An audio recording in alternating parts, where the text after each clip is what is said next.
A dor do abuso, abuso psicológico, físico, sexual, abusos, a dor e a repercussão dele na vida de quem vivenciou. É sobre isso que eu vou falar hoje, fica aqui comigo. O meu nome é Cláudia Long, eu sou psicóloga e eu estou aqui no YouTube para falar sobre comportamento e trauma. Você já está inscrito no meu canal? Se inscreva, ativa o sininho para não perder nenhuma novidade. E apresenta meu canal para quem você sabe que vai se interessar por ele e reencaminhe esse conteúdo para quem você sabe que vai ter interesse.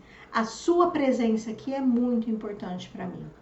Hoje eu vou explorar alguns temas quando eu falo da dor do abuso. O abuso físico, psicológico, sexual, a dor do abuso. Aqui eu vou falar sobre a influência dos traumas vivenciados na vida de quem sofreu esse abuso, as consequências e o tratamento. Os sinais e os indícios estão aí. Quem quer enxergar? Essa pergunta é muito séria. Vamos falar primeiro do abuso físico. Olha os sinais. Olha, escuta, fareja, lesões inexplicáveis, contusões, cortes, queimaduras ou fraturas que a vítima não consegue explicar porque sempre tendem a criar um roteiro para aquilo que aconteceu.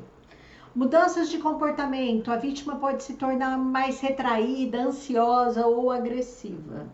Ela evita o contato físico porque ela tem medo ou desconforto de ser tocada.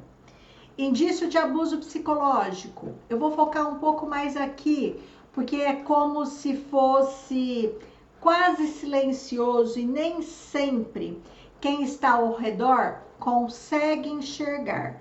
Porque vivemos em uma sociedade em que se normaliza alguns padrões de maus tratos nos relacionamentos. Indícios de um abuso psicológico: baixa autoestima, sentimentos persistentes de inutilidade ou inadequação, isolamento social, a vítima pode se afastar de amigos e familiares, ansiedade e depressão, sentimento constante de tristeza, medo ou pânico. O abuso psicológico é uma forma de violência que pode ser tão devastadora quanto o físico. Ele envolve comportamentos que minam a autoestima e a confiança da pessoa, como manipulação, humilhação, intimidação e controle excessivo. Em relações abusivas, o abusador frequentemente utiliza táticas como gaslighting, que é fazer a vítima duvidar da sua própria sanidade. Esse isolamento social afasta a vítima de amigos e familiares e críticas constantes para manter o poder e o controle. As consequências são profundas e podem incluir ansiedade, depressão, transtorno do estresse pós-traumático, baixa autoestima e dificuldade em estabelecer relacionamentos saudáveis no futuro. A negligência emocional, onde as necessidades afetivas da pessoa que sofre o abuso, da vítima, são ignoradas e desvalorizadas, também é uma forma de abuso psicológico que podem ter efeitos duradouros. Vamos refletir. Por que algumas pessoas permanecem em relacionamentos assim? Geralmente são pessoas muito frágeis emocionalmente que vivenciaram experiências de negligência e abandono na infância. E quando encontram um abusador na vida adulta, não conseguem perceber os riscos. Ela entende que é normal. Abuso sexual. Mudanças no comportamento sexual, ou o comportamento fica inadequado, ou evita situações sexuais. Problemas de saúde física, infecções, dores ou lesões na área genital. Transtornos emocionais, sentimentos de vergonha, culpa ou confusão. Negligencia a si mesmo, falta de cuidados básicos, faz uma higiene ruim, fica desnutrido, não tem uma supervisão legal consigo mesma. Problemas no desenvolvimento, atrasos no desenvolvimento físico ou emocional, desempenho escolar ruim, dificuldade de concentração e baixo rendimento acadêmico. Aqui, quando eu falo do abuso sexual, vocês percebem que as características, elas estão sinalizando também o abuso sexual que acontece na infância e que esses sintomas, esses rastros. Pode ser que a sua criança em casa esteja apresentando algum desses comportamentos. Vamos falar sobre a dor do abuso. Aqui eu vou falar sobre a influência dos traumas vivenciados na vida. A maior dor do abuso, independente de qual deles, é o silêncio, a vergonha e a culpa. Silêncio, quando a pessoa abusada não denuncia o que aconteceu com ela. Denuncia, grifa esse verbo. Denunciar aqui é um termo que eu uso muito no consultório. É contar, revelar, expor, dizer, gritar o que for preciso para ser ouvida e validada. E geralmente os abusados não têm essa força interna. Eles se silenciam porque acreditam que não podem contar para ninguém, porque serão acusadas, não irão acreditar nela, e ela vai aguentando, ficando, se sentindo culpada por ter deixado, por ter autorizado aquilo acontecer. As pesquisas indicam que um abusador fareja, ele sente, ele capta aquela pessoa que está em situação de vulnerabilidade para atacar. A situação de vulnerabilidade envolve uma condição de fragilidade social e emocional, o que torna essas pessoas expostas a um nível maior de perigo, porque elas não percebem, não farejam esse perigo. Negligência, abandono, sensação de invisibilidade, maus tratos. Eu quero explicar sobre isso, mostrando como isso funciona no nosso cérebro. Ó, aqui nós temos a imagem do nosso cérebro em tamanho normal. O que acontece? Quando sofremos situações de abuso, lá atrás da infância, ou mesmo que seja na vida adulta, essa parte responsável pelo nosso raciocínio, que é o nosso cérebro pré-frontal, ele apaga, tá? Ele apaga. Então, eu falei agora há pouco, se você vivenciou situações de abuso na sua infância, de negligência na sua infância, tá? Essas sensações, elas ficam registradas, eu sempre coloco a mão aqui atrás, né? Falando do sistema límbico. Ela fica registrada aqui, ó. Ah, a gente tem, é como se a gente tivesse 3 cérebros responsáveis pelas nossas sensações. O reptiliano, o mamífero e o pré-frontal, tá? O reptiliano, ele é responsável pelos nossos instintos. O mamífero é responsável pelos nossos afetos. E o pré-frontal pela nossa consciência. Quando um adulto é abusado e ele não reage não é porque ele é fraco. Ele não reage porque ele entende, aqui pelas respostas instintivas do cérebro, que o lugar mais seguro para ele é ficar imobilizado. Sabe aquela coisa assim, eu tô morto, então não tem perigo? Quem tá me atacando vai perder o interesse? E a nossa parte racional aqui é como se ela entrasse em colapso. É como se ela tivesse um blackout. Então ela apaga.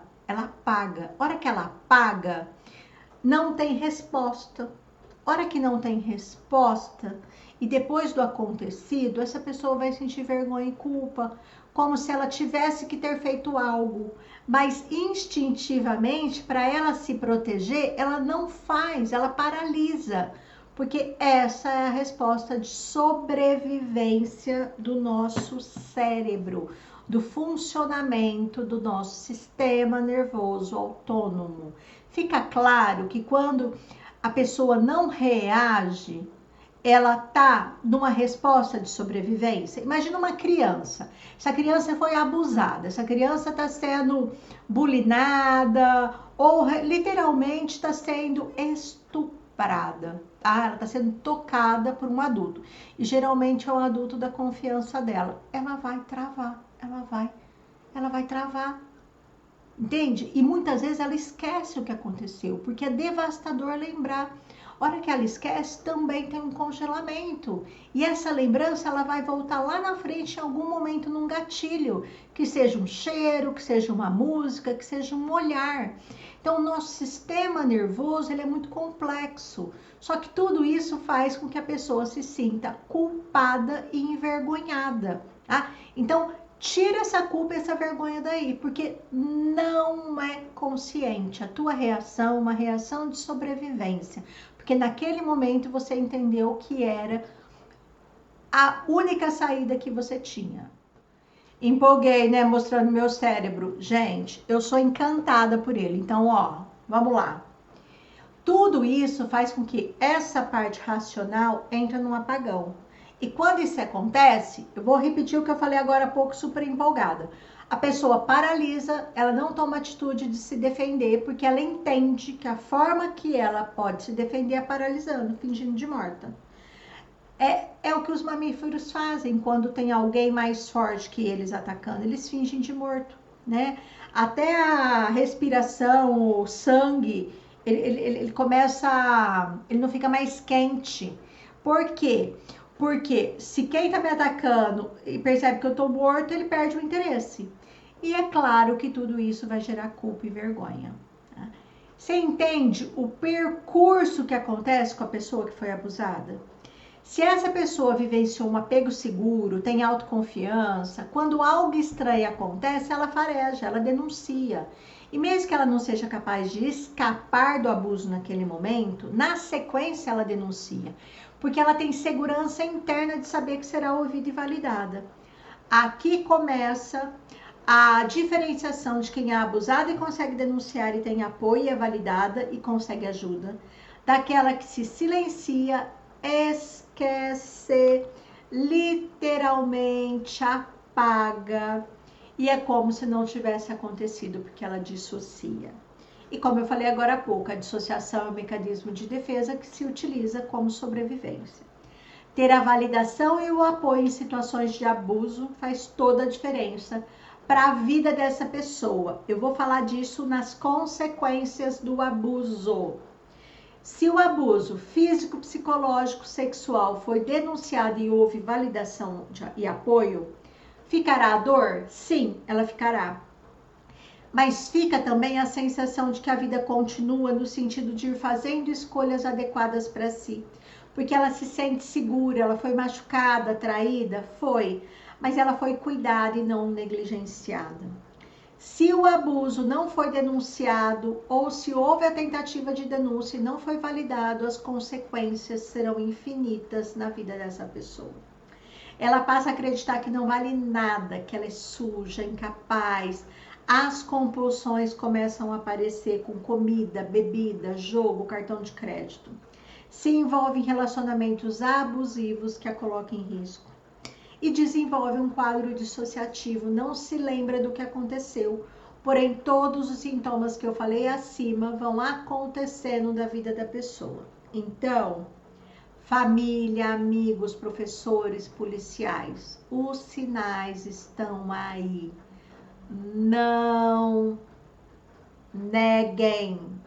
Caso esteja se dando conta de que você está negando, busque ajuda, compartilhe com alguém que você confia. E você que está sendo ou foi abusada, denuncie, fala com alguém da sua confiança. Se sente que não tem apoio na sua família, busque um professor, um amigo, um colega no trabalho, uma ajuda profissional, um psicólogo, um psiquiatra. Denuncie. Ah, Cláudia, mas faz tanto tempo, não importa. A partir do momento da denúncia, da validação, sua sensação de culpa e vergonha irá começar a diminuir. Tratamentos eficazes para alguém que sofreu abuso e vive a dor do abuso. É preciso que o terapeuta tenha uma visão abrangente e sensível às necessidades de cada pessoa. E quando o terapeuta tem o conhecimento do funcionamento do sistema nervoso autônomo, as nossas respostas de luta e fuga, congelamento, respostas de sobrevivência, ele consegue ter melhor acesso para que esse paciente comece a se sentir melhor. Por quê? Porque ele pode compreender aqui com as terapias convencionais, mas ele não sente que mudou. Então, terapia com especialista em trauma, que utiliza método Alesseia, MDR, Brainsporing, IFS, tem conteúdo no canal sobre essas abordagens, são eficazes. A memória traumática, ela precisa ser reprocessada, as vivências precisam ser integradas. Existem muitas partes internas que se manifestam após o abuso sofrido. E por meio do tratamento adequado, o paciente começa a se sentir melhor. Lembra que eu expliquei que acontece no nosso cérebro? Eu sei, mas eu não sinto. Aqui, ó. Aqui, ó. Aqui eu sinto diferente. Então, é preciso uma intervenção focada em trauma para que o paciente sinta diferente, porque muitas vezes, racionalmente, ele já sabe que a culpa não é dele. Em alguns casos, a medicação pode ser necessária para ajudar a controlar os sintomas graves de depressão, ansiedade, transtorno pós-traumático, de estresse pós-traumático. É importante que a medicação seja acompanhada da terapia para abordar as causas desse sofrimento emocional. O vínculo terapêutico faz toda a diferença nos resultados. E aí, me fala o que você achou do conteúdo. Curte, comente, deixa aqui seu recadinho, eu vou responder todos com muito carinho. Já se inscreveu no canal? Se inscreva! Ativa o sininho para não perder nenhuma novidade. Toda semana tem conteúdo inédito. E reencaminha meu conteúdo para quem você sabe que vai se interessar. Nos vemos no próximo vídeo.